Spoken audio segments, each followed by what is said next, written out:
In Genesis chapter 22, we read the interesting story of God commanding Abraham to sacrifice the son of the promise, who is Isaac.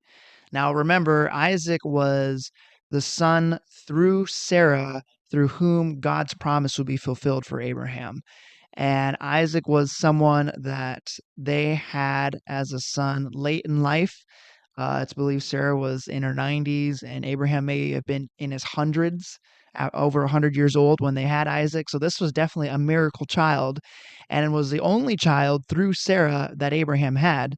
And God commands him, go sacrifice your son for me.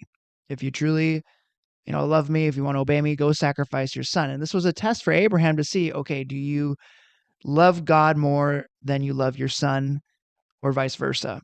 And so you might be wondering, man, what was going through Abraham's mind when God had told him to do this and he was in the process of doing it? In fact, the angel stopped him right when he was holding the knife over Isaac to sacrifice him. What was going through his mind?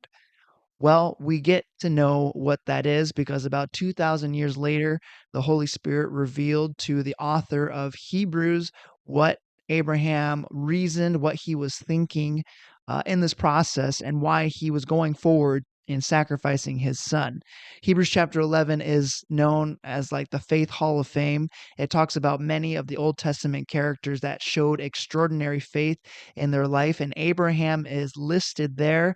And it says in Hebrews 11:19 that Abraham reasoned that if he took his son's life, that God would resurrect his son. And so Abraham had faith that God would give his son back to him, not provide him another son, but provide Isaac back to him if he were to sacrifice him. And because of his faith, God was faithful. And it says there in the next verse that in a way he did receive his son back by not having to kill him in the first place. But he showed that he loved God more with this test. He passed the test, and God provided a ram to be sacrificed instead of Isaac. But that was what was going through Abraham's mind. That was what his reasoning was when offering up his son as a sacrifice.